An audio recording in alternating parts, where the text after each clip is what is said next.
अस्सलाम वालेकुम, मैं हूँ रिजवान अशरफ। 20 जनवरी को डोनाल्ड ट्रंप ने हलफ उठाना है। 20 जनवरी वाले दिन डोनाल्ड ट्रंप ने बाकायदा तौर पर इक़्तिदार संभाल लेना है, सदारत का ओहदा संभाल लेना है। और ठीक 24 घंटे बाद 22 जनवरी को 20 को हलफ उठाना है। और वो सारा दिन आपको पता है, फिर मिलना जुलना आना जाना उसमें गुजर जाना है। 21 को ऑफिशियली काम शुरू हो जाएगा। और 22 को जो पहली मीटिंग कॉल की गई है, पहली मीटिंग वो की गई है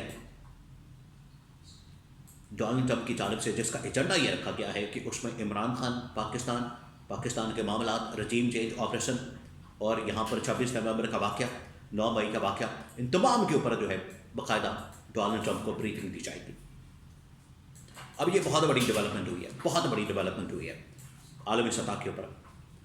ये जो आलमी सतह के ऊपर मुसलसल डेवलपमेंट्स हो रही हैं पिछले तकरीबन कोई 1-2 महीनों से और हफ्ते 10 दिन से, इसमें बहुत ज़्यादा तेज़ी आ गई है। उसकी वजह से हुकूमत और इस्टेब्लिशमेंट के ऊपर बहुत दबाव आ रहा है, बहुत दबाव आ रहा है। और ये मुख्तलिफ ऑप्शंस के ऊपर गौर कर रहे हैं और देख रहे हैं कि अब हम किस तरह से यहाँ से निकल सकते हैं। इमरान खान की रिहाई कितनी ज़रूरी है।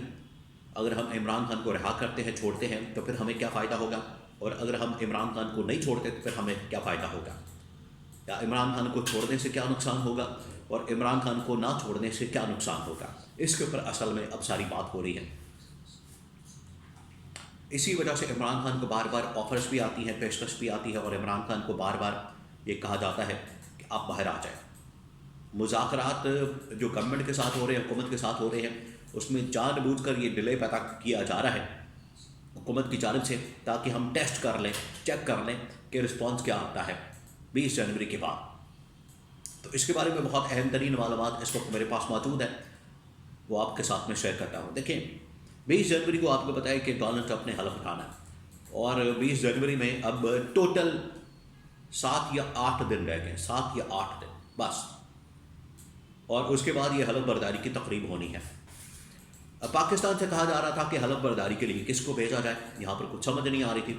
यहाँ पर हर बंदा जो है वो लाइन में खड़ा हो गया, लाइन में लग गया, और हर एक ने यहाँ पर शोर मचा दिया कि मुझे भेजा जाए, मुझे भेजा जाए, मैं जाना चाहता हूँ, मैं जाऊँ अमेरिका के अंदर। यहाँ पर तो इस किस्म की लोग भी सामने आ गए, इस किस्म की भी यहाँ पर लोगों को टास्क और जिम्मेदारी दी गई। जावेद लतीफ़ टाइप, तलाल चौधरी टाइप, अगर इन लोगों को आपने अमेरिका में लॉबिंग के लिए या पीआर के लिए या उनके साथ इंटरैक्शन के लिए आपने अगर इन लोगों को मैदान में उतारना है, लॉन्च करना है या इस्तेमाल करना है, तो फिर नून लीग का अल्लाह ही हाफिज़ है, अल्लाह ही हाफिज़। जावेद लतीफ़ या तलाल चौधरी वो करेंगे जाके लॉबिंग अमेरिका के अंदर डोनाल्ड ट्रंप के साथ, या वहाँ पर कांग्रेस के अंदर या बाकी जगहों पर।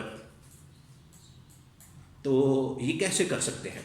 आप अंदाज़ा करें इस वक्त नून लीग की सोच का, कि इनको इतना ही नहीं पता कि लॉबिंग करने के लिए किस तरह से बंदों को सेलेक्ट किया जाए, कौन से बंदे को रखा जाए और किसको भेजा जाए, किसको ना भेजा जाए। तो जब ये हलफ बर्दारी की तकरीब का मामला आया, तो इसके लिए तमाम के तमाम जो उसमें लोग थे वो जाना चाहते थे कि हम भी जाना चाहते हैं, मैं जाने के तैयार हूँ, मैं जाना चाहता हूँ। तो बहुत सारे लोगों ने इसके ऊपर अपनी ख्वाहिश का इजहार किया, लेकिन अभी तक कन्फर्म नहीं हुआ कि हलफ बर्दारी के अंदर कौन जाएगा। अब हलफ बर्दारी हो रही है 20 जनवरी को, और 22 जनवरी को बहुत अहम तरीन मीटिंग और इजलास डोनाल्ड ट्रंप की जानिब से कॉल किया गया, बुलाया गया, मीटिंग कॉल की गई है, और कहा गया कि 22 जनवरी को मुख्तलिफ मामलात के ऊपर ब्रीफिंग दी जाए। अब ये पहली सरकारी ऑफिशियल ब्रीफिंग डोनाल्ड ट्रंप के सामने रखी जाएगी। जो पहला दिन होगा 20 जनवरी का, आपको पता है वो हलफ बर्दारी, मिलना जुलना, हलफ लेना, उसके बाद साइन करना, ऑफिस आना, संभालना, चीज़ें सेट करना, ये करना, वो करना, ये छोटे मोटे मामलात में दिन गुजर जाना है। फिर आएगा 21 जनवरी। 21 जनवरी फिर बाकायदा तौर पर वो शिफ्ट हो जाएंगे उधर वाइट हाउस के अंदर, और शिफ्ट होने के बाद तमाम चीज़ें मामूल के मुताबिक होना शुरू हो जाएंगे। अपॉइंटमेंट्स होंगी, दस्तखत होंगे, साइन होंगे, और पूरी टीम तैयार हो जाएगी। ये हो गया 21 जनवरी। 21 जनवरी इसमें गुजर जाएगा। फिर आ जाएगा 22 जनवरी। अब है 22 जनवरी की अहम तरीन मीटिंग जिसका जिक्र किया जा रहा है, और ये आलमी मीडिया में इस वक्त रिपोर्ट हो रहा है।